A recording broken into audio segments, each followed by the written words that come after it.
My boyfriend and our circle of friends pranked me on my birthday, and I ghosted them because of it. I, 27M, met my probably soon-to-be ex-boyfriend Alex, 29M, 2 years ago, through a mutual friend of ours. I never expected he'd be interested in me, because when I first met him, he had only been with women. He came out as bisexual to me and our friends not too long after that, and that same night, he hinted that he was into me. We got to know each other more, and it eventually turned into the two of us dating. He's genuinely a sweet and awesome guy, quite introverted but has a big heart, and is a real geek about the things he likes.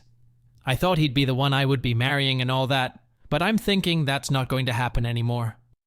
Last Monday was my birthday, and I went home early from work so that Alex and I could go out and enjoy. I told him earlier that day that I would go home early.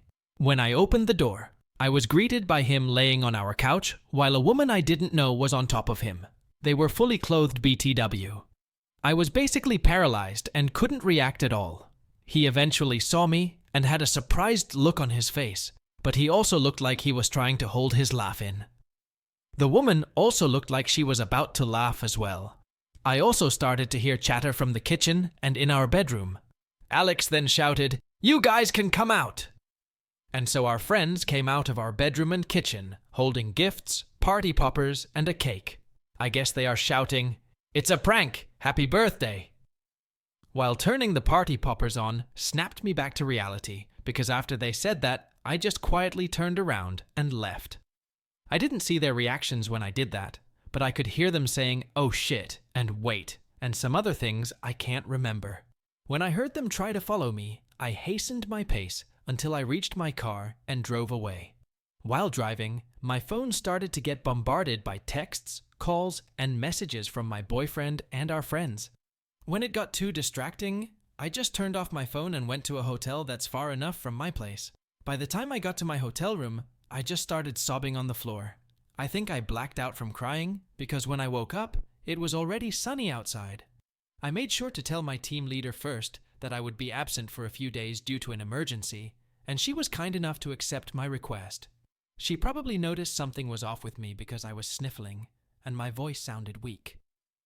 Right now, I plan on telling my aunt who lives near my area about what happened, and asking if I could live with her for a couple of days until I sort out my mind and know what I have to do next.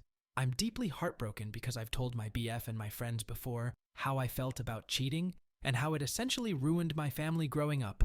And my young mind back then, my mom cheated on my dad and it broke our family, and I got cheated on by my first boyfriend. But at the same time, I can't help but feel like I overreacted and that I should have just went with it all. I still don't plan on opening my phone, so I'm using my laptop right now to type this. I don't know how to face and respond to them all after all that has happened. Maybe some time away from them will help, I hope. Hey, quick reminder, don't forget to like and subscribe for more videos. Update, November 27th, 2023. Hi there, I'm sorry it took me a while to post an update. I've been busy, and I also got back to working 2 days ago, so I don't really have that much free time on me anymore. But before I get started with the actual update, I would like to thank everyone who has given me their advice and wisdom, along with those who wished me well and a belated happy birthday. You folks really made me feel happy, even after all that has happened. I never thought internet strangers could be so kind, LOL. Normally I confide with my friends whenever I have a problem, but since they somehow became part of that problem, I thought maybe going here would be a good idea, and I guess it was. Truly, thank you to all of you. Although, even if almost all of you had nothing but great advice and nice things to say, there were some who were skeptical or were even harsh, specifically in the way I just ghosted my boyfriend and everyone at that surprise party. Truth be told, I could have done something more mature, as some would say. But really, in that moment, all I could think was remove myself from that situation, because I wouldn't know what I would do if I fell back to my old self. Also, sorry for any typos, I wrote this all on my phone. If you want to go directly to the update, just scroll past this upcoming wall of text. For context, I found out my mom was cheating on my dad at 14 years old. I got home from school early and found that the house was empty. I went upstairs to go to my room, but as I got nearer to my parents' room, I heard these faint sounds of sex, and it didn't help that the door to the room was slightly opened. Curiosity got the best of me, and I decided to take a peek inside, and there she was, my own mom cheating on my dad with his coworker. I felt like I was going to be sick, like it was some sort of nightmare. I froze there for a few seconds before my dad's coworker noticed me, and immediately alerted my mom that I was watching them. When my mom finally realized what happened, she started calling me out and tried to follow me, but I ran to my room and locked it before she could catch me. My mom was frantically calling out my name and knocking hard on the door, but all I could do was cry. The realization that the person I was calling my mom wasn't the person I thought she was hit me like a ton of bricks, because I used to adore my mom. She was always around while my dad was working full-time, which made me resent my dad because he was never around. I remember hiding in my bedsheets and eventually falling asleep. I was woken up by my dad knocking on my door and calling me to come out. I had to comply, of course, and when I opened my door, my father was standing in front of me, with my mom behind him. He gave me a tight hug and asked me about the guys who bullied me while I was walking home from school. And I was confused when he mentioned that, but then I saw my mom looking mad at me and basically telling me through her face that I should go along with it. As much as I hated it, I went along with it because I didn't want to hurt my dad. Since then, I've decided to fully ignore my mom unless it was for a chore or something important. And when I moved out at 18, I made sure to go to NC on her and only talk to her when my dad wanted me to. My mom and dad eventually divorced after I moved out. Turns out, he always knew, but didn't want to do anything about it until I moved out because he didn't want me to live in a household riddled with arguments and stress brought upon by divorcing couples. It didn't really work, but I appreciate my dad for still looking after me, even if he was hurting. Then, when I was 19, I got into my first ever relationship. We had a pretty nice start, and we were each other's firsts. But when I found out he was cheating on me, things got really ugly. I know this is not an excuse, but I was young and didn't know how to handle that information when I got it, and knowing how much I hated cheating, I basically went crazy on him and turned to destroying his stuff, deleting all copies of his thesis, and even went as far as doing this insane Facebook rant where I exposed his cheating and posted pics of him and the guy he was cheating me with, and even mentioned his mom and dad in the post and outing him without his consent. I deleted the post just 2 days after, but the damage has already been done, and my ex ended up moving away and living in another area because of my post. Obviously, I am thoroughly embarrassed and ashamed of what I've done, and I still regret doing all of that.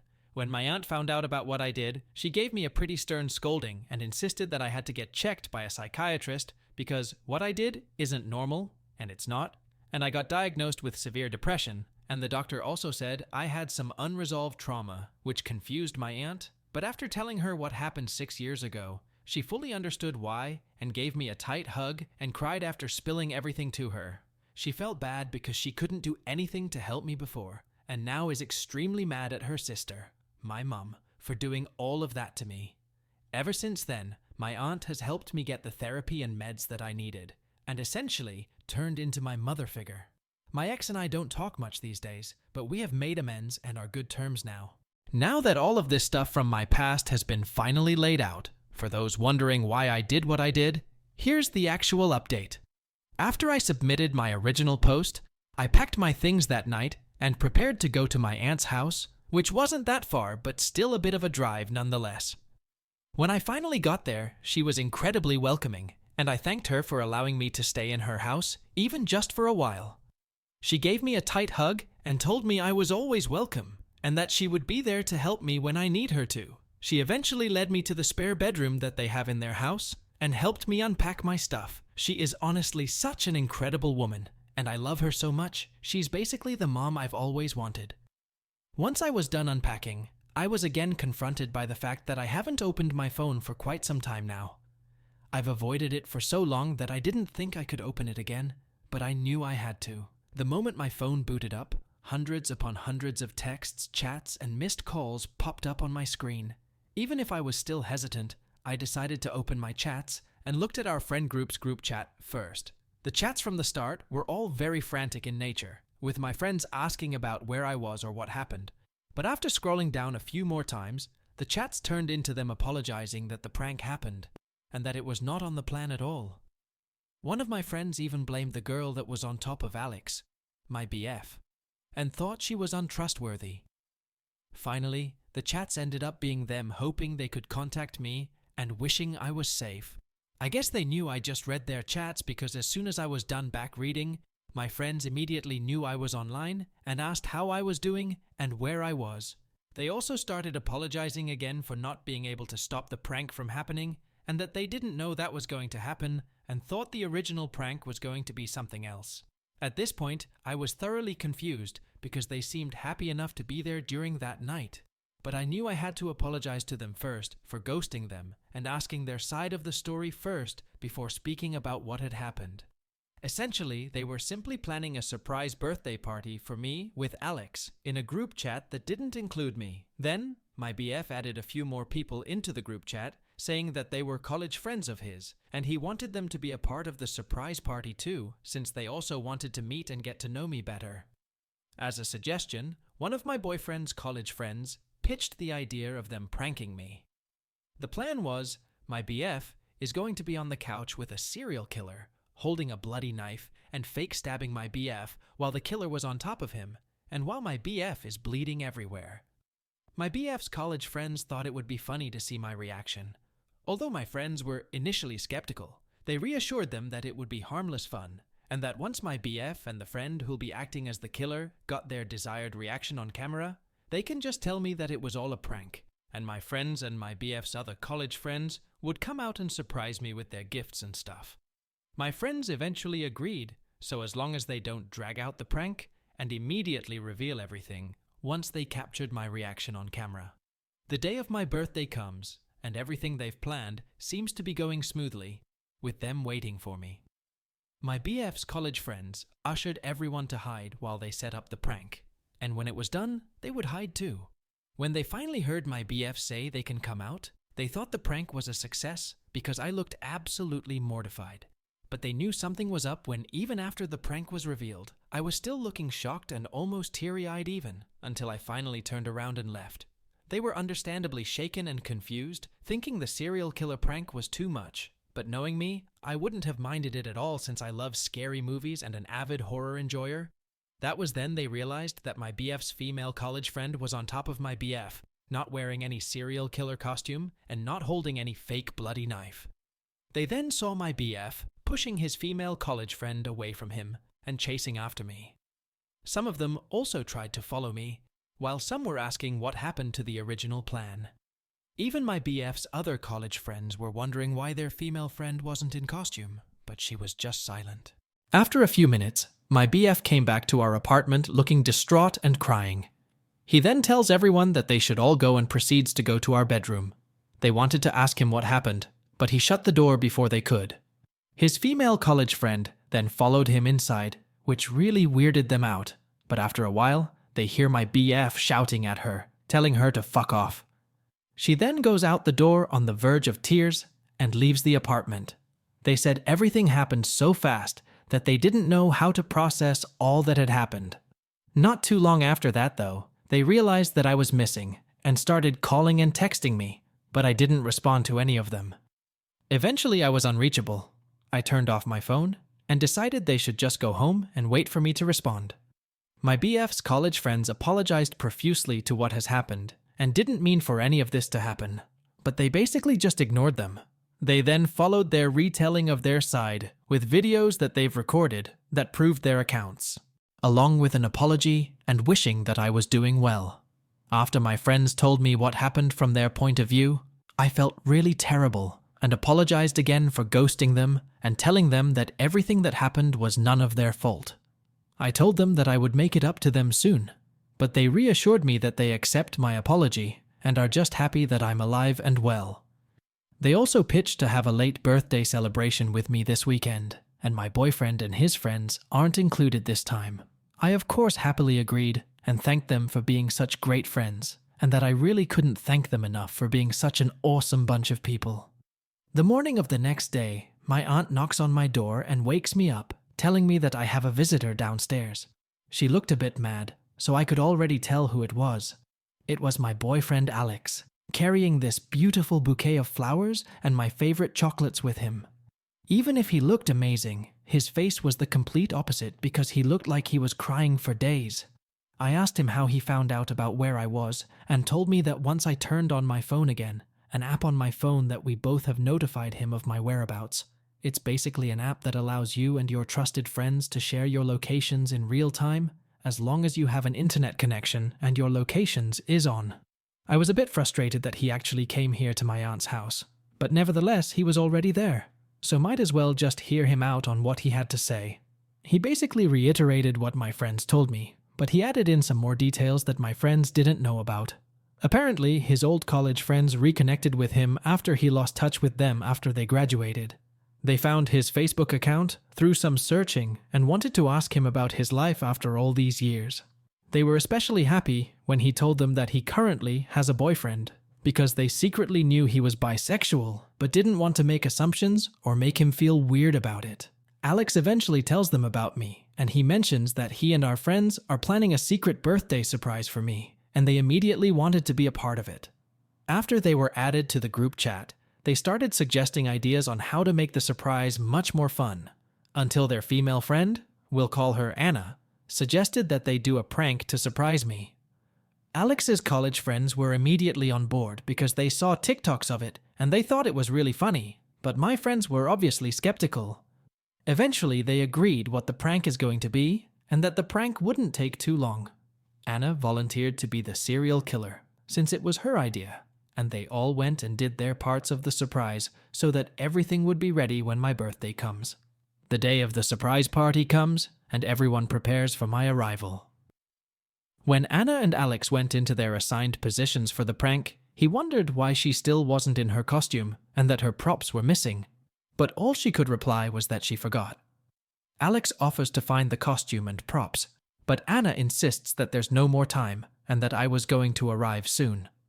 Alex at this point was extremely uncomfortable and wanted to get out of their position, but before he could do it, I've already opened the door and saw them. He admits that he fucked up by laughing a bit at my reaction, because it was exactly the reaction he thought I was going to make, but immediately realized what it looked like and called everyone to come out to save himself from the embarrassment and give context to what I was seeing. When he realized that that didn't work, he forcefully pushed Anna away to chase after me, but he wasn't able to keep up once I got into my car. It then sunk into him that he fucked up big time, and that when I drove away, that's when he remembered my trauma about cheating, which made him cry while returning to our apartment. He tells everyone to leave and retreats to our bedroom, not really knowing what to do. To his shock, Anna comes inside our room unannounced and starts comforting Alex. He repeatedly tells her to leave and that he'll be fine. But what really set him off was Anna asking him, "So, does that mean you're single now?" That's when he realized she did it on purpose. Alex then shouts at her and angrily asks her to leave, which she then complies to after looking like she just embarrassed herself. Alex is in tears at this point, and he tells me that he wishes he just didn't agree with the prank. He's cut off contact with his college friends for now and is incredibly sorry about what happened. He then starts hugging me tightly and says that he loves me so much and that he's scared of losing me. His words alone also made me cry because even after everything, I still love him deeply, and I do believe everything he said. After a minute or two of us hugging and crying, he lets go of me and tells me that we should go back together to our apartment, but that if I still need time and space, he'll gladly give it to me. I gave him a kiss and responded to him with me asking him to help me pack my stuff. Of course, I gave my aunt the warmest of hugs and told her how much I appreciated her for helping me. She was happy things got resolved, but also jokingly threatened my boyfriend that if he did something stupid or hurtful to me again, she'll personally whisk me away to safety and away from him. My boyfriend laughed, but I think he was just hiding his nervousness.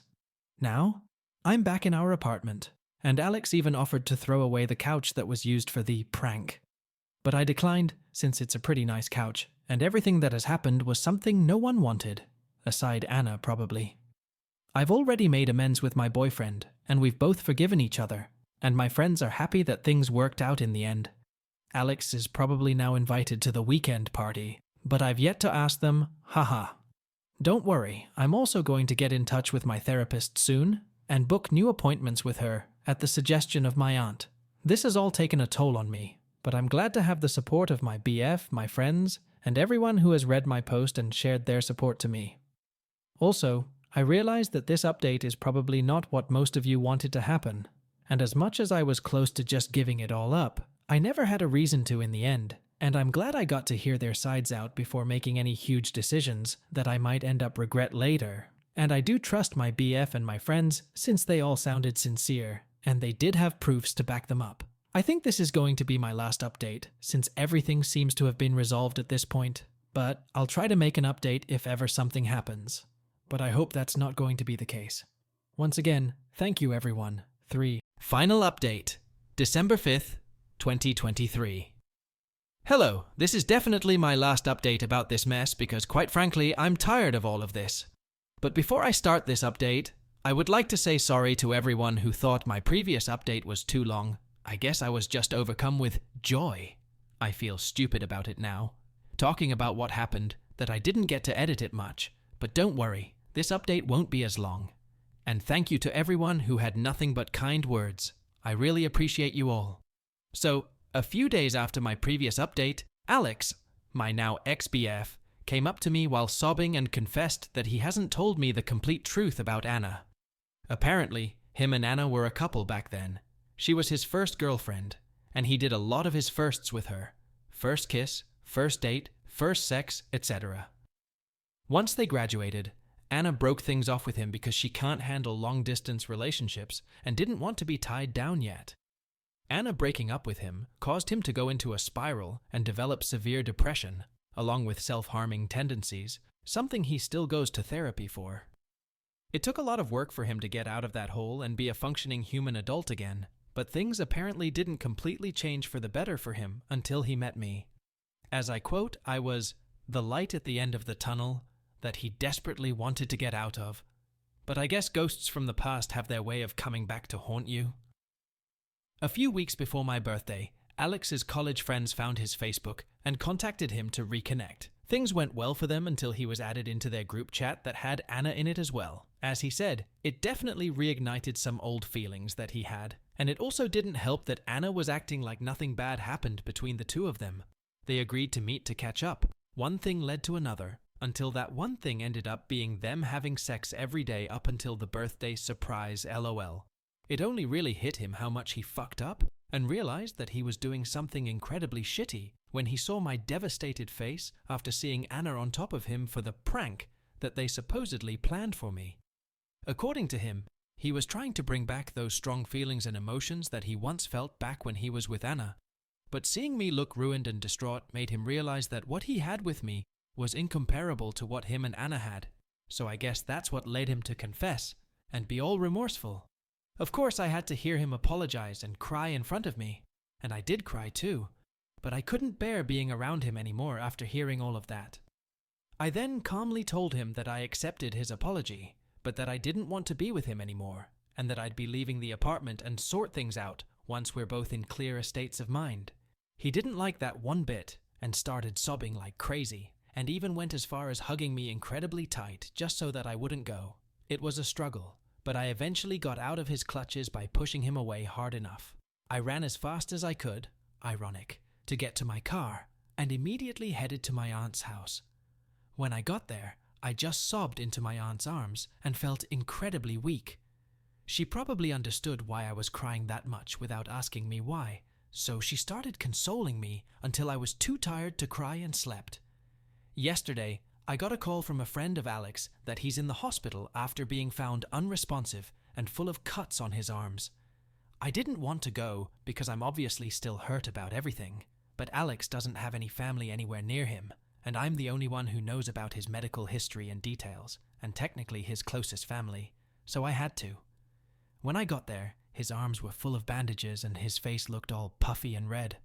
Right now, I'm outside his hospital room, waiting for his doctors to give me an update or tell me anything or something that I should do. He also hasn't woken up yet, so I'm bracing myself for when he does. Truthfully, I do still love him very much, but what he did just made it clear to me that we're not meant to be together. I don't know what I'll do moving forward after all of this, but I'll just let the universe take the wheel for me at this point. I just wish things didn't end up this way. We have come to the end of our story. Subscribe and like the video so as not to miss the videos that we will upload in the future. Tell me, what do you think about this story in the comments? I'll see you in the next story.